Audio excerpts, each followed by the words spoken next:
Pour la deuxième partie du chapitre, on va donc commencer une nouvelle partie, que je vous enregistre en avance, sur produire de la connaissance scientifique.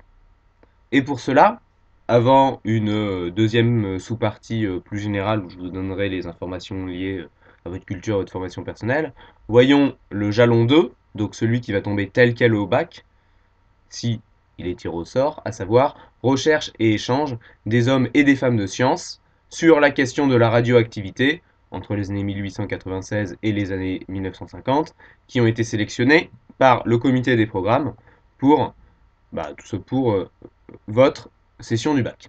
Donc c'est cette étude de cas qui peut tomber et sur lequel vous pouvez être interrogé pour la production et la diffusion de la connaissance au sein de la communauté scientifique. Et je vous ferai donc ensuite une deuxième sous-partie justement sur comment ça fonctionne un petit peu aujourd'hui, la communauté scientifique. Une fois que le titre est noté, je vais donc commencer par un cours en prise de notes en deux parties, qui sera ponctué à la fin de chaque sous-partie par une petite activité. Je commence donc la première partie avec une différentes sous-sous-parties. Tout d'abord, petit 1, le temps des entre guillemets radioactivistes de 1896 à la Première Guerre mondiale, avec les premières découvertes de la recherche expérimentale. Donc je vous laisse mettre pause pour recopier les titres et je commence. Du coup, comme on l'a vu dans les cours d'introduction, les scientifiques du 19e siècle sont des expérimentateurs, avec des moyens assez limités. Donc on a des scientifiques du 19e siècle qui sont d'abord des expérimentateurs.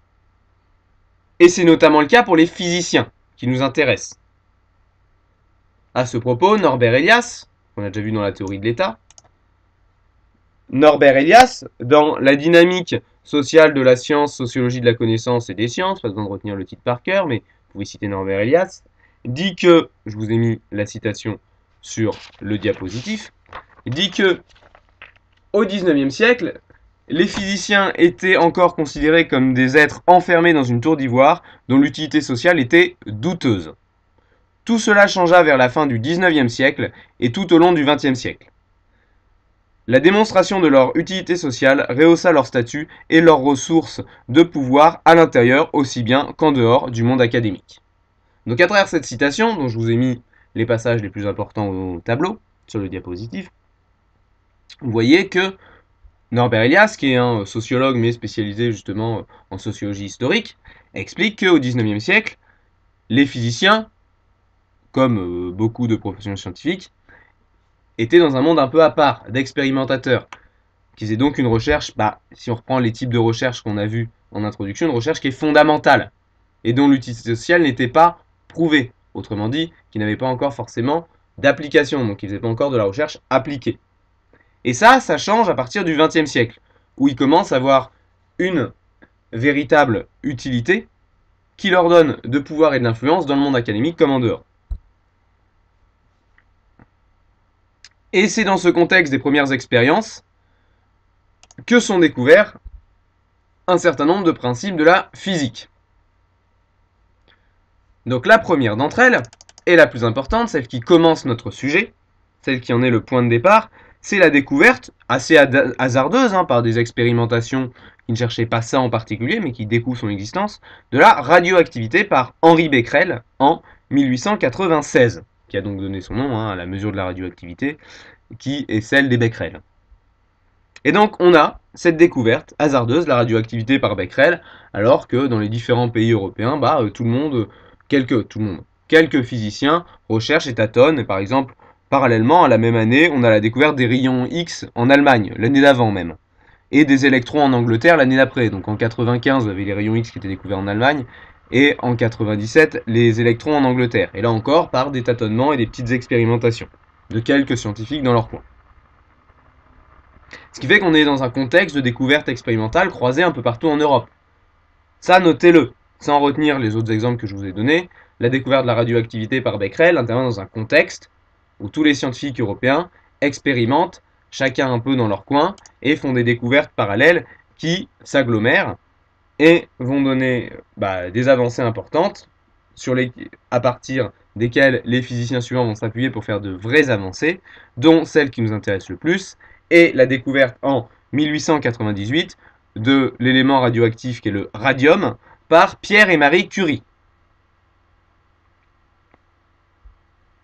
Et du coup, les rayonnements de Becquerel, que Becquerel avait découvert, sont nommés radioactivité, puisque issus du radium.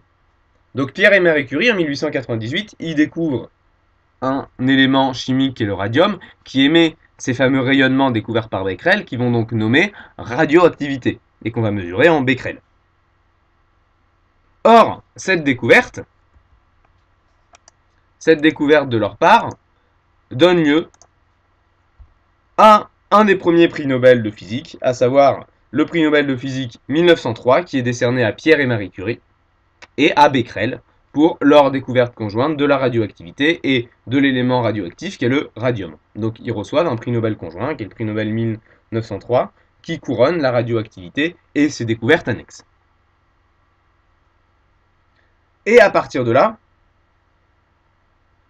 dans un contexte où, il faut le noter, la nature de ces radioactivités est encore très fortement incomprise, on découvre des rayonnements mais sans en comprendre vraiment la portée, seulement la luminescence et la chaleur que produisent ces rayonnements et les éléments radioactifs découverts, donc on voit juste que ça produit de la chaleur, de la luminescence, on ne voit pas encore vraiment comment fonctionnent ces rayonnements. Et donc à partir de là, ces découvertes, qui vont se croiser avec différents chercheurs, vont donner, et c'est notre sous-partie suivante, petit b, la mise en place du premier réseau de recherche scientifique. Puisqu'en effet, ces avancées, couronnées par le prix Nobel de physique 1903, entraînent une série de découvertes en cascade. Alors, je ne vous les ai pas toutes notées, j'ai fait le tri. La principale, s'il faut en retenir qu'une, c'est celle de Ernest Rutherford, qui est anglo-néo-zélandais, on est à l'époque du Commonwealth. Ernest Rutherford, qui mène des expériences à partir justement des rayonnements du radium, et découvre expérimentalement, donc par expérience, en faisant des petites expériences, il découvre le noyau atomique, ainsi que les neutrons, les protons et les atomes. Donc Ernest Rutherford découvre le noyau atomique et ce qu'il compose, notamment les atomes. Tout ça par des observations expérimentales un peu hasardeuses, à partir d'expériences, des petites expérimentations sur la radioactivité du radium. Alors il s'agit en effet de découvertes expérimentales où on ne voit pas pour autant au microscope de l'époque ces éléments, puisque les microscopes de l'époque sont de simples loupes qui ne permettent pas de grossir suffisamment, mais toutes ces découvertes, ce sont des découvertes théoriques à partir des observations expérimentales. C'est-à-dire qu'on voit les effets de ces rayonnements et on arrive à déduire à partir d'expérimentations qu'ils font les noyaux atomiques, les atomes, les composants, le rayonnement. Pour vous faire un parallèle, c'est la même époque où on commence à découvrir en médecine l'existence des virus et des phages, qui sont les virus à bactéries, mais qu'on ne voit pas non plus avec les microscopes optiques de l'époque, mais tout simplement qu'on découvre parce qu'on constate leurs effets. Donc ils sont observés, aussi bien en médecine avec les virus qu'en physique avec les rayonnements, ils sont observés indirectement, parce qu'on observe leurs effets, du coup on devine leur présence, on arrive un peu à calculer leur fonctionnement, mais c'est approximatif. Et donc on a une série de découvertes en cascade, marquées notamment par celle de Ruthendorf, je disais. Ruthendorf qui va appeler les différents chercheurs sur la radioactivité les radioactivistes. Donc l'expression vient de lui, il va nommer en fait les chercheurs auxquels il appartient lui-même, les radioactivistes, donc ceux qui font des expérimentations pour essayer de comprendre et d'avancer sur le fonctionnement de la radioactivité. Sa découverte, notamment celle de Ruthendorf sur le fonctionnement des noyaux atomiques, ouvre la voie à l'étude même de la structure des matériaux. Donc grâce à ces découvertes, on a l'avancée dans l'étude de la structure des matériaux qui aboutit en 1913 sur la création du tableau périodique des éléments que vous avez forcément abordé en physique, mais qui ne sont en réalité issus seulement de quelques laboratoires expérimentaux dans les grandes capitales européennes, principalement Paris, Londres, Berlin et Vienne. Donc il ne faut pas croire qu'il y a des expérimentateurs partout. C'est quelques laboratoires expérimentaux dans les grandes capitales de quel type de pays? Des grandes puissances européennes de l'époque, tout simplement. C'est-à-dire Paris, Londres, Berlin, et secondairement Vienne, mais aussi parce que Alors certes, c'est une puissance européenne, même déclinante à l'époque, mais parce que il y a des mines depuis lesquelles on extrait les matériaux radioactifs, donc c'est chez eux. Mais du coup, ces expérimentations, pratiquées à l'époque encore que dans quelques labos, qui aboutissent sur l'étude de la structure des matériaux, nécessitent de plus en plus d'argent. Ça nécessite de plus en plus d'argent, et avec cela, l'étude de la radioactivité devient un élément populaire et médiatique, notamment avec des tournées de financement, comme celle de la plus grande et la plus connue des chercheuses en radioactivité, les tournées de Marie Curie dont on a déjà parlé, qui effectue des grandes tournées aux États-Unis pour lever des fonds. Donc des grandes tournées pour voir des mécènes, faire des spectacles, lever des fonds. Autrement dit, c'est des collectes de fonds. Donc elle organise des grandes conférences où sont organisées des collectes de fonds. L'exemple le plus connu et le plus important est la tournée de Marie Curie qui se poursuit jusqu'aux États-Unis où elle donne des grandes conférences très populaires, qui est un phénomène populaire. À l'époque, il n'y a pas la télé, où les spectacles et les conférences sont les seules animations. Et donc, les grandes conférences de Marie Curie rendent la radioactivité populaire, en fait un événement médiatique, dans lequel Marie Curie fait une tournée internationale, notamment aux États-Unis, pour organiser des collectes de fonds afin de financer la poursuite de ses travaux.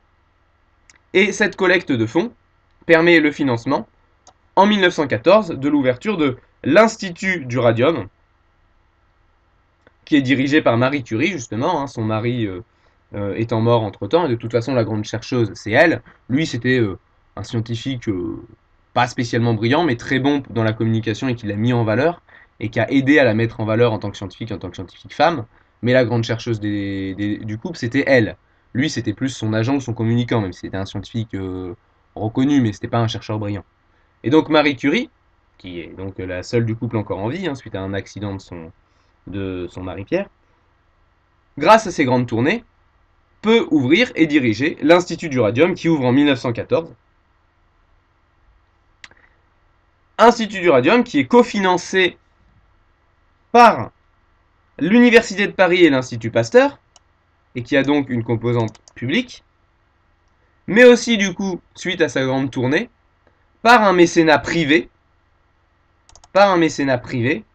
à travers notamment deux mécènes importants,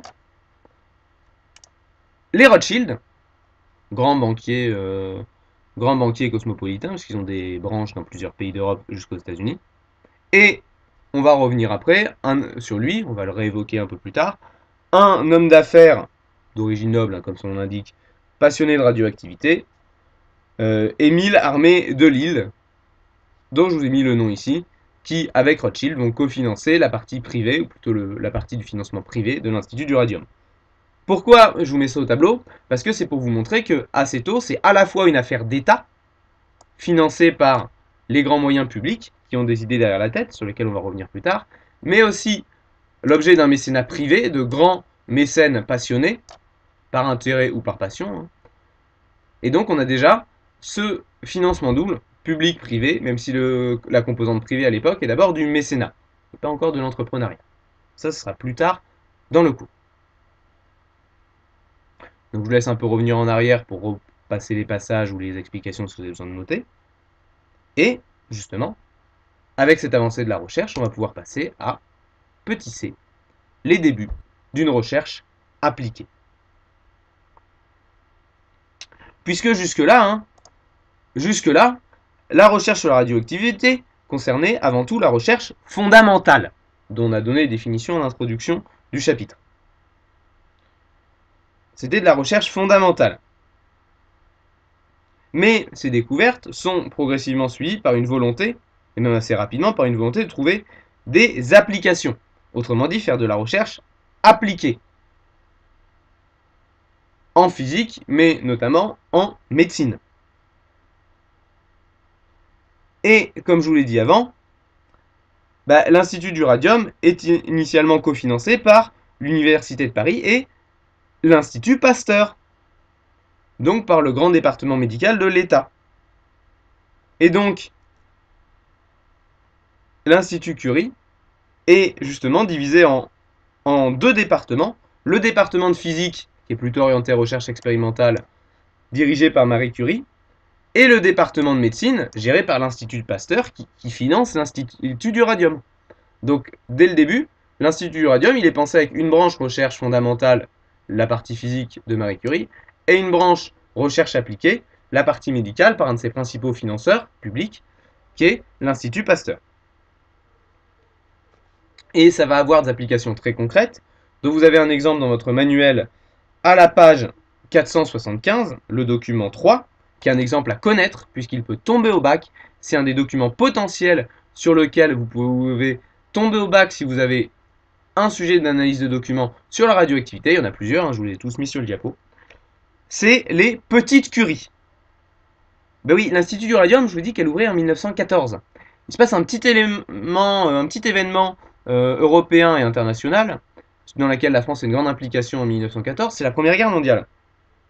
Or, grâce aux recherches de Marie Curie, va être immédiatement mis en place une application appliquée avec le développement des petites curies. Donc les petites curies, c'était des voitures mobiles qui permettaient des examens au rayon X, donc des scanners, hein, comme on dirait aujourd'hui, pour examiner les soldats de la Première Guerre mondiale blessés au front.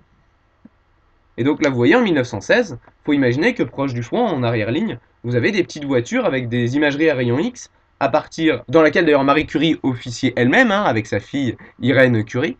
C'est-à-dire qu'elles étaient toutes les deux au front, alors pas en première ligne, hein, en arrière-ligne, là où il y a les endroits des médecins, à gérer, elles, ou coordonner des petites voitures qui faisaient des rayonnements pour faire un scanner à des soldats blessés afin de localiser les éclats d'obus ou les balles et favoriser le travail des chirurgiens. Et donc on a un engagement personnel de Marie Curie et de sa fille Irène, ça notez-le. Elles sont engagées personnellement dans la Première Guerre mondiale, en médecine, à travers non seulement la création, mais la manipulation, parce qu'elles étaient elles-mêmes au front, d'imagerie médicale permise grâce aux recherches sur la radioactivité. Donc on a vraiment une recherche fondamentale qui trouve des applications dès le début et qui fait partie du financement. Et cela nous amène dans l'après-Première Guerre mondiale vers une recherche de plus en plus foisonnant après la Première Guerre mondiale, ce qui fait qu'on peut mettre petit 2, où on va étudier la période de l'entre-deux-guerres, qui a été surnommée, là aussi par un historien qui travaille sur la question, l'âge des innocents. Je vous ai mis la référence ici. Donc, petit 2, l'entre-deux-guerres, cette période qui est nommée par un des spécialistes de la période, l'âge des innocents.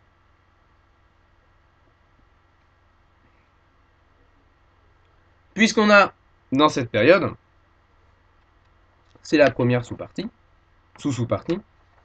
donc petit a, que je n'ai pas mis sur le diapo, parce que je n'ai pas mis un titre précis, mais on a petit a, premier point de ce petit 2, petit a, un véritable développement de la recherche et des échanges dans le cadre d'une coopération internationale. Donc, premier point là de cette partie, on a le développement de la recherche avec des échanges et une coopération internationale. Et cela se manifeste, je vous ai mis un exemple au tableau dont vous avez une autre occurrence dans votre manuel, puisque c'est une autre édition, le document 1, page 474. Là, c'est le congrès de 27, et vous en avez un autre dans votre manuel. Donc vous avez justement, sur le modèle de ce qui se font dans d'autres sciences, et notamment en médecine, puisque c'est en hygiène et en médecine que ça a débuté, sur le modèle de ce qui s'est fait en médecine et en hygiène, le développement de grands congrès internationaux. Rappelez-vous, dans le chapitre sur l'environnement, je vous avais parlé de la mise en place des grands congrès internationaux dans certaines disciplines. Et bien, c'est le cas aussi sur la radioactivité, puisqu'on a la mise en place de grands congrès internationaux privés, donc organisés souvent par des associations ou des mécènes, qui vont regrouper régulièrement, tous les ans ou tous les 2-3 ans, les grands scientifiques qui travaillent dans un domaine pour qu'ils viennent échanger, présenter leurs recherches et leur donner une source de légitimité. Voilà, c'est comme ça qu'on légitime ces découvertes, c'est en les publiant puis en les présentant dans un congrès. Je vous l'avais déjà expliqué plusieurs fois. Et pour les radioactivistes, pour les physiciens qui travaillent sur la radioactivité, ça va être les congrès de Sloveille. Donc on a une série de congrès internationaux entre 1911 et 1933, les congrès de Sloveille, qui sont des congrès de physique organisés par un mécène qui est un industriel belge dans le cas présent, hein, ici, où les différents spécialistes de différentes nationalités sont réunis. Et là, vous voyez, hein, vous avez les spécialistes de différentes nationalités qui font de la recherche sur la radioactivité à l'époque, dont Marie Curie qui est présente, et qui se réunissent lors des différents congrès de Sloveille. Le premier étant en 1911, et cette organisation-là, via les congrès de Sloveille, perdue jusqu'en 1933. Puis après, c'est d'autres systèmes hein, dans le même genre qui vont prendre le relais. Donc voilà, là c'est un autre exemple à connaître, c'est les grands congrès. On avait déjà parlé des grands congrès de médecine plusieurs fois. Sur la radioactivité, vous avez la même chose hein, qui se met en place sur le modèle de ce qui se fait en médecine en hygiène, avec les congrès de physiciens, là aussi organisés par des mécènes privés, avec les congrès de Sloveille. Et donc qui s'appliquent, hein, qui sont financés par du mécénat, comme je l'ai dit avant. Donc on a les grands congrès, mais on a aussi, autre élément d'échange, le développement de revues spécialisées, là aussi comme on a pu le voir dans nos disciplines en exemple. Et notamment la création de la revue du radium, la revue Le Radium, fondée en 1904 par le mécène de l'Institut du Radium dont j'ai déjà parlé, qui était Delis, j'ai plus son nom entier, voilà, Émile Armé Delis. Donc c'est un industriel hein, qui est passionné et qui avait aussi financé l'Institut du Radium. Donc la mise en place de recherche et de coopération internationale, ça passe d'une part par la mise en place de grands congrès scientifiques, qui sont pour la radioactivité les congrès de Sloveille, financés par du mécénat. Mécénat qui va aussi financer l'autre élément d'échanges internationaux, où vont être publiées les recherches avant d'être présentées dans les grands congrès, des revues, et pour le cas des radioactivistes, c'est le radium. Donc là, vous avez l'exemple typique de comment se met en place une communauté scientifique, des grands congrès des spécialistes, et des revues qui publient les travaux des spécialistes. Et c'est ces deux éléments qui sont en plus à la fois les lieux d'échange et sources de légitimité, puisqu'un scientifique, pour faire reconnaître ses recherches, va les publier et puis les présenter dans un congrès à ses pairs. Ça nous amène à la sous-partie suivante de ce petit 2, à savoir, sous-partie suivante, la mise en place d'un engouement international. Donc petit b, un engouement international, avec là aussi un exemple à connaître, qui est directement tiré de votre manuel, hein, c'est le document 4, page 475, hein, sur les années folles du radium.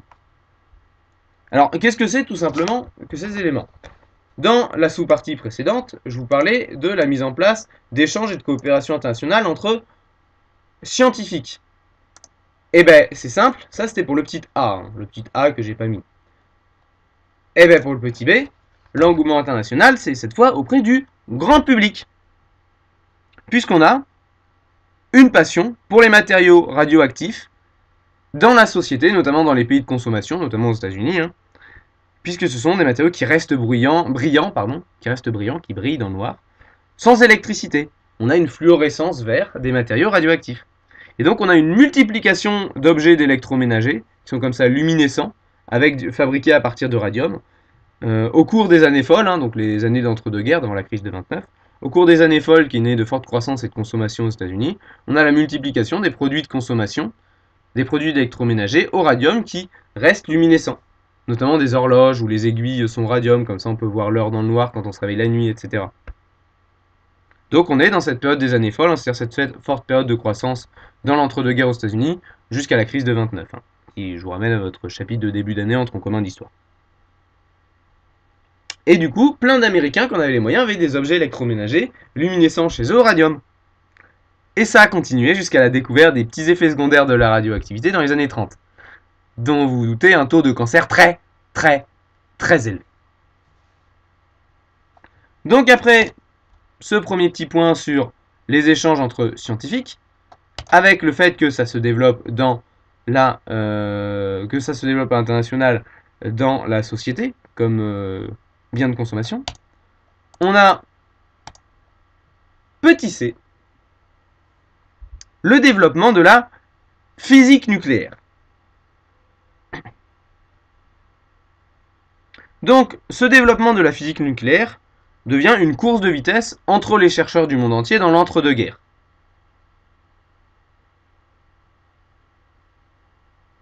Avec une forte accélération qui est marquée par l'invention du cyclotron, c'est-à-dire l'accélérateur de particules, qui permet de faire des expériences de plus en plus poussées sur la radioactivité et la physique des matériaux.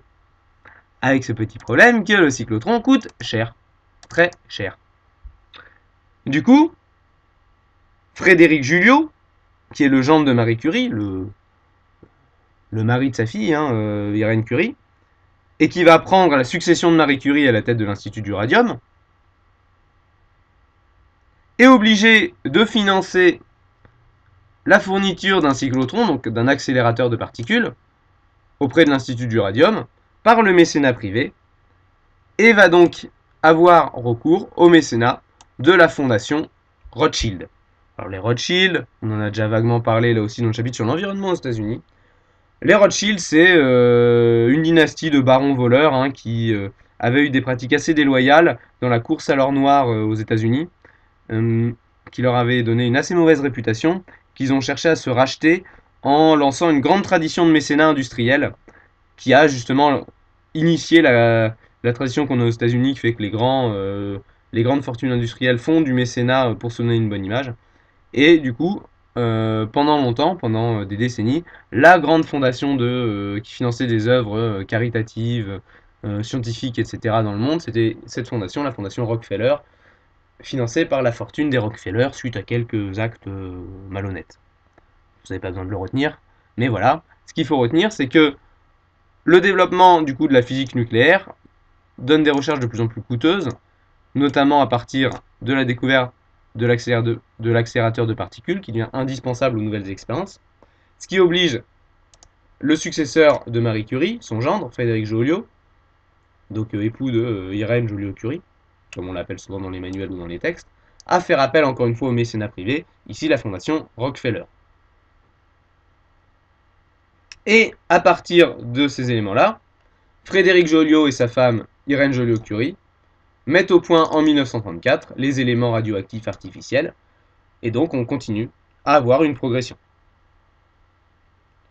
Et on a du coup une série de programmes concurrents dans différents pays, dont les publications et les résultats scientifiques de chacun n'arrivent pas à trancher les polémiques entre eux. Et ces recherches, ces polémiques, cette concurrence est interrompue par la Seconde Guerre mondiale, ce qui nous amène à la sous-partie suivante. Troisième point, le troisième âge de la recherche radioactive, l'entrée dans l'ère nucléaire.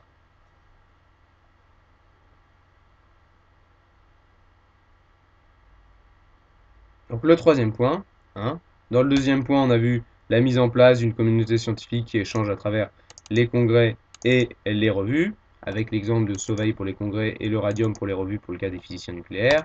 Le fait que ça devient un produit auprès du grand public de consommation jusqu'à la découverte des cancers liés à la radioactivité, mais aussi le développement du coup d'une nouvelle discipline qui est vraiment la physique nucléaire, avec des moyens de plus en plus gourmands en financement qui donnent une place croissante au mécénat et qui aboutit à la découverte des éléments radioactifs artificiels.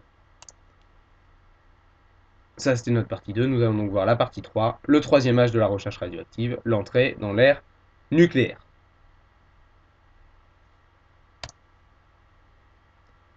Tout d'abord, un petit A que je n'ai pas mis sur le diapo, que je peux vous rajouter.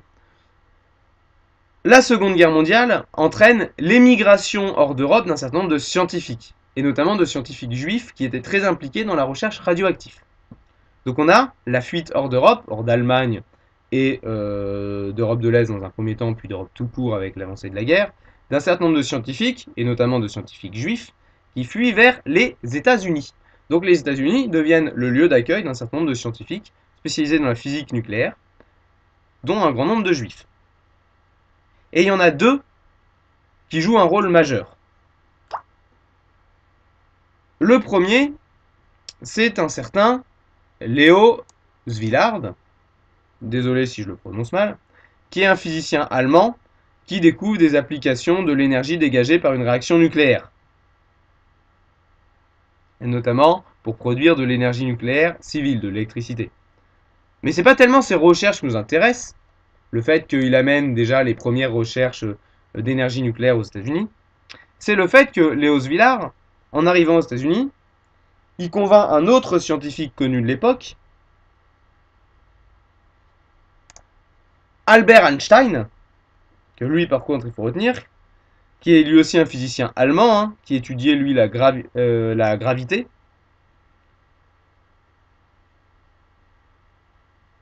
Il convainc Einstein de la dangerosité de la recherche nucléaire, et Einstein écrit au président des États-Unis un document que je vais vous demander de lire, un document connu qui est la lettre d'Einstein au président américain Roosevelt, qui le prévient des dangers de la radioactivité. Donc ce document, il est au tableau, c'est un document qu'il faut connaître, puisqu'il peut tomber au bac. Hein, tout comme les documents précédents que je vous ai mis peuvent tomber au bac, les éléments des années folles du radium et des objets d'électroménager dans les années folles qui qui étaient radioactifs, hein, mais qui brillent au radium, tout comme un des congrès de Sloveille, tout comme la revue Le Radium éventuellement, tout comme les petites Curie. La lettre d'Einstein est typiquement un document qui peut tomber au bac.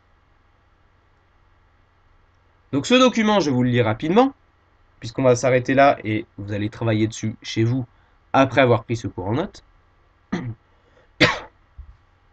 Monsieur, certains travaux récents de Fermi et de Szilard, dont les manuscrits m'ont été communiqués, me conduisent à prévoir que l'élément d'uranium peut devenir une source nouvelle et importante d'énergie dans un futur immédiat. Ces 4 derniers mois, il est devenu possible, grâce aux travaux de Joliot en France, ainsi que de ceux de Szilard en Amérique, Joliot, hein, c'est Joliot, dont on a parlé, hein, le gendre de Marie Curie, et Szilard, c'est du coup celui dont je vous ai parlé avant, qui convainc Einstein. Donc les travaux de Joliot et de Szilard permettent de déclencher une réaction en chaîne nucléaire avec de grandes quantités d'uranium. De grandes quantités de nouveaux éléments similaires au radium pourraient être produits. Ce nouveau phénomène pourrait conduire à la construction de bombes.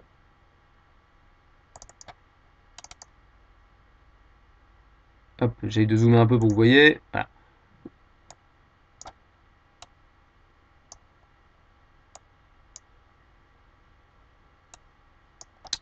Excusez-moi, j'essaie de vous le mettre en bonne qualité vu que vous avez travaillé dessus. Ce phénomène pourrait conduire à la construction de bombes. Et il est concevable, quoique bien moins certain, que des bombes d'un nouveau type et extrêmement puissantes pourraient être assemblées. Une seule bombe de ce type, transportée par bateau et explosant dans un port, pourrait très bien détruire l'ensemble du port ainsi qu'une partie de la zone aux alentours.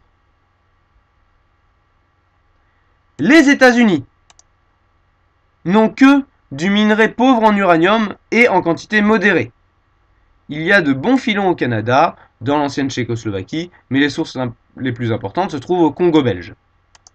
En égard à ces éléments, vous pouvez penser qu'il serait désirable d'avoir un contact permanent entre l'administration de l'équipe de physique qui travaille sur les réactions en chaîne en Amérique. Il paraît que l'Allemagne a actuellement mis fin à la vente d'uranium des mines tchèques qu'elle a annexées. Une telle action précoce de sa part peut sans doute être mieux compris quand on sait que le fils du sous-secrétaire d'État allemand von Weizsäcker est attaché à l'Institut du Kaiser Wilhelm à Berlin, où une partie des travaux américains sur l'uranium est en train d'être reproduite. Très sincèrement, signé Albert Einstein. Donc à partir de ce texte là que j'ai grossi pour qu'il soit plus visible sur le diapo, que je vais un peu recadrer, puisque je vois sur le rendu d'image que vous ne l'avez pas bien. Donc à partir de ce texte, hop, que je vous recadre, je recadre le diapo juste pour maximiser la qualité du texte. À partir de ce texte que je vous ai recadré au mieux, je vais vous demander une chose à faire. Il y en a pour quelques minutes. La question est au tableau. Relire ce texte et mettre à la suite de la prise de notes que je viens de vous faire les éléments majeurs qu'il faut relever dans ce texte. Donc je vais vous demander, comme si on devait faire une analyse de texte, de faire une première lecture de ce texte et de relever, donc de prendre en note. Je veux voir sur vos cahiers au retour de cette vidéo. Premier tiré, tel élément qu'il écrit. Deuxième tiré, tel élément important, etc. Quels sont les éléments importants que l'on voit dans ce texte? À analyser, puisque c'est un texte qui a de très fortes chances de tomber, et de toute façon qu'il faudra utiliser si vous avez une dissertation sur la radioactivité, qu'il faudra citer ou paraphraser. C'est-à-dire vous citez, vous présentez ce texte dans votre copie et vous dites qu'il dit ça, ça, ça. Quels sont les éléments majeurs à relever? Donc je vous laisse là, en 5 minutes, relire ce texte. Donc je vous ai maximisé le cadrage par rapport au rendu que vous avez et relever les éléments les plus importants dans ce texte. Une fois que ce sera fait, on fera la deuxième partie de ce cours sur la radioactivité, plus court, là on a fait les 2 tiers, voire les 3 quarts, une fois ceci pris en correction.